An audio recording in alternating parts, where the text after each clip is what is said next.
Happy day, welcome to stock insights. இன்னைக்கு இந்தியால ethanol புரட்சி போயிட்டு இருக்குன்னு தான் சொல்லணும். இந்த மாற்றத்தினால அதிகமா லாபம் அடையக்கூடிய சுகர் ஸ்டாக்ஸ் என்னென்ன அதை தான் பார்க்க போறோம். அதுக்கு முன்னாடி ஃபர்ஸ்ட் எத்தனால்னா என்ன, அது எங்கேருந்து கிடைக்குது, அதை டீட்டெயில்டா பார்க்கலாம். பெட்ரோலுக்கு பதிலா இந்த ஒரு புதிய எரிபொருள் அதாவது எத்தனால இந்தியன் கவர்மெண்ட் வேகமா வளர்த்துட்டு வராங்க. எத்தனால் ஒரு கிளீன் பயோஃபியூவல். அது sugar cane and sugar syrup, molasses, maize இதுல இருந்து தான் எடுக்கப்படுது. இந்த எத்தனால்ல E20, E85, E100 இப்படி 3 பிரிவுகளா பிரிக்கலாம். E20ன்றது இப்ப ஆல்ரெடி அமலுக்கு வந்துருச்சு. அதாவது இந்தியன் கவர்மெண்ட் ஏப்ரல் 1, 2026 முதலா இந்த E20 ஃபியூவலை அமல்படுத்திட்டாங்க.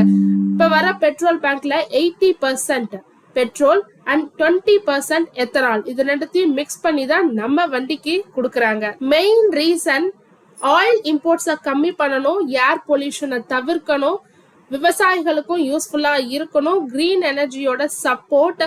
அடுத்ததா E85 எத்தனால், 15% பெட்ரோல். ஸோ இது ஒரு முக்கியமான விஷயம். ஏன்னா இது சாதாரண பெட்ரோல் பைக்ல எல்லாம் இது போட்டா வண்டி ஓடாது. இதுக்காக ஸ்பெஷலா வெஹிக்கிள்ஸ் பண்றாங்க. அதுதான் ஃபிளெக்ஸ் ஃபியூவல் வெஹிக்கிள்ஸ். அது ரீசெண்டா எல்லா கம்பெனிஸும் லான்ச் பண்ணிட்டு வராங்க. ஸோ இப்போ இந்த E85 எங்க கிடைக்கும்னு பாத்தீங்கன்னா எல்லா பெட்ரோல் பேங்க்ஸ்லயும் காமனா இருக்கிறது இல்ல. ஸோ தமிழ்நாட்டுல மேபி சென்னையில கிடைக்கலாம். இது இப்பதான் கொஞ்சம் கொஞ்சமா இம்ப்ளிமெண்ட் பண்ணிட்டு வராங்க. அதாவது இந்த E85 ஃபியூவலை இப்பதான் இம்ப்ளிமெண்ட் பண்ணிட்டு வராங்க. E100 ஸோ இது இந்தியாவுடைய ஃபியூச்சர் டெவலப்மெண்ட்காக சொல்லியிருக்காங்க. 100% எத்தனால், எந்த விதமான பெட்ரோல் அண்ட் டீசல் கிடையாது, ஒன்லி எத்தனால். சரி, ஒரு இன்வெஸ்டரா நம்ம இதுல என்ன பார்க்கணும்? ஒரு விஷயத்த நல்லா நோட் பண்ணீங்கன்னா E20 ஆல்ரெடி அமலுக்கு வந்துருச்சு. E85 இப்பதான் கொஞ்சம் கொஞ்சமா இம்ப்ளிமெண்ட் ஆயிட்டு இருக்கு. E100 ஃபியூச்சர்னு சொல்லியிருக்காங்க. அதனால எத்தனால் தேவை தொடர்ந்து அதிகரிச்சுக்கிட்டே இருந்தா சுகர் ஸ்டாக்ஸ்க்கு இது ஒரு பாசிட்டிவ் நியூஸா பார்க்கப்படுது. ஸோ அவங்களுக்கு நிறைய ஆர்டர்ஸ் கிடைக்கும். ஸோ நிறைய ப்ராஃபிட் அண்ட் ரெவன்யூ கெயின் பண்ணுவாங்க.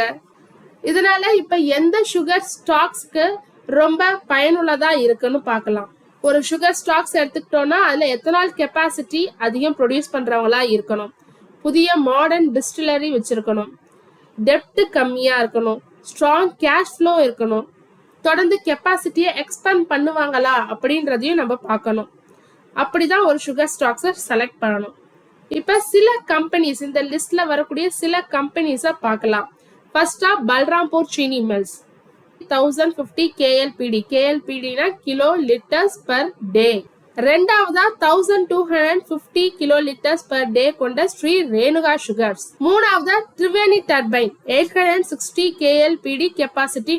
நாலாவதா EID பாரி 582 KLPD கெப்பாசிட்டி. அஞ்சாவதா Dalmia Bharat sugars 450 KLPD capacity. ஆறாவதா Dwarikesh sugar 337 KLPD capacity. So நம்ம எத்தனால் கெப்பாசிட்டியை மட்டும் பார்க்க கூடாது, இந்த கம்பெனியோட டெப்ட் எவ்வளோ இருக்கு, ப்ராஃபிட் எடுக்கிறாங்களா, கேஷ் ஃப்ளோ இருக்கா, ஃபண்டமெண்டலா இந்த கம்பெனி ஸ்ட்ராங்கா இருக்கா, ஃபியூச்சர் கெப்பாசிட்டி எக்ஸ்பேண்ட் பண்ணுவாங்களா, இதெல்லாம் பொறுத்து தான் நம்ம இன்வெஸ்ட்மெண்ட் பண்ணணும். நான் செபி ரெஜிஸ்டர் அட்வைசர் கிடையாது. நீங்க இன்வெஸ்ட்மெண்ட் பண்றதுக்கு முன்னாடி உங்க பினான்சியல் அட்வைசரை கன்சல்ட் பண்ணிட்டு இன்வெஸ்ட்மெண்ட் பண்ணுங்க. இந்த வீடியோ உங்களுக்கு யூஸ்ஃபுல்லா இருந்ததுன்னா உங்க ஃப்ரெண்ட்ஸோட ஷேர் பண்ணுங்க. தொடர்ந்து இது மாதிரி யூஸ்ஃபுல்லான மார்க்கெட் அப்டேட்ஸ்க்கு மறக்காம நம்ம சேனலை சப்ஸ்கிரைப் பண்ணுங்க. தேங்க்யூ.